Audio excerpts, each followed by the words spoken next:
So just remember with therapy, guys, yeah, the person in front of you is likely to be wearing a mask, okay? You've got to understand why people wear masks. There was a film on Netflix called The Mask That We Wear. It's a real shame, it's not on anymore. It was really, really good. It's about guys that had an experience when they were young, either brutality, violence, or fatherless environment, whatever it may be. It made them react in a certain way. And it's a really great film. It showed that a lot of these masks are worn just to cover pain. We've all seen the swaggering hard man walking down the street with his arms splayed out.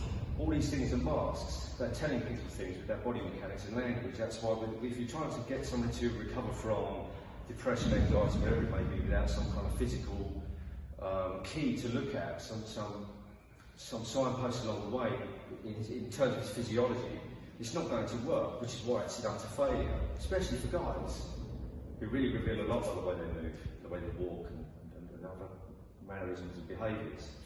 So it's really, really important. So yeah, as I was saying before, the mask is worn, and we have a variety of them. Most people wear a variety of masks throughout the whole day.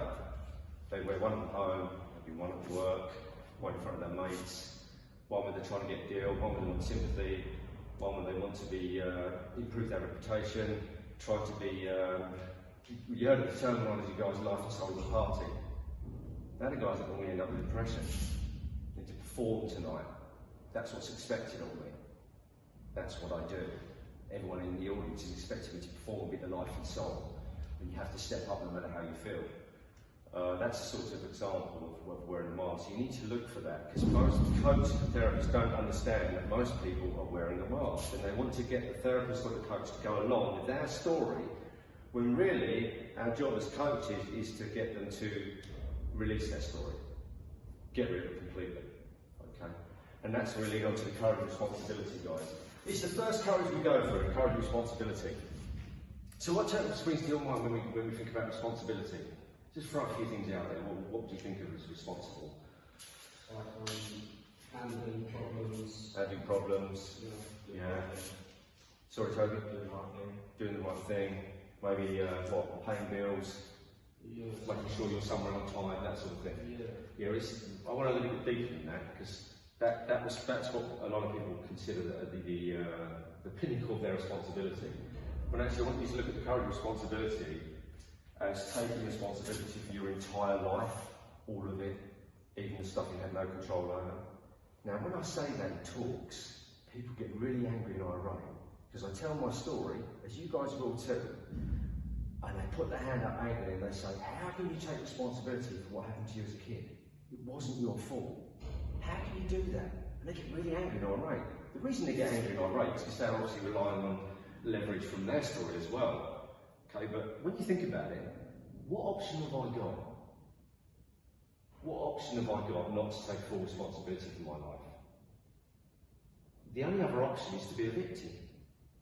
Because if I say, look, this is the way I am because of this happened or that happened, I haven't got any other choice. It's complete ownership. And from there, I can then create something with my life, saying, look, this was meant to happen. That's a big question. This was meant to happen. What can I create with it? Where can I go with this? Ben, I said this to you, we've spoken about it. Ben's given me permission to talk about this, otherwise I wouldn't bring it up. You know, we've spoken about your father not being around. My father wasn't around. Yours has failed you, mine failed me, and we end up in a life of reacting. And that's how most people live their life. I would say, you know, you've got 90-something% of people who live their life as a reaction to what's going on in the media, the environment, their past. In fact, all that's happening now, there's massive traces of the past anyway just going on. It's making them react a certain way. They're neurologically wired in their brain to behave a certain way. It's a reaction mindset. Road rage. Someone says something you find offensive. How dare they talk to you like that? It's a reactionary mindset that most people live from. And the problem is that when we go through any trials and tribulations as a child, we may then fall into reaction perhaps for the rest of our life, even if that reaction is to say I'm going to do things the opposite. It's still a reaction to that past. So you ask a deeper question of, hold on a minute, how about this was meant to happen? Let's have a bigger one. How about I chose my damn childhood? How about I was floating around in the cosmos and I said, I'll have that childhood right there. Please, thank you very much. And then you ask the question, well, okay, This was meant to happen. I wasn't supposed to have a father in my life. I was supposed to go through those tremendous trials. What can I do with it? What's he given me? What treasure will it unveil from that turmoil? And that's the thing. But the master key's right there, is taking responsibility for your whole life. So you get rid of this reaction and you start to respond in a calm, measured way. You start to respond to problems. You look at things as they really are in that present moment. Musashi, you guys heard of Musashi? The great Japanese swordsman? He called it the observing eye and the perceiving eye. So the perceiving eye would he'd turn up to every single fight.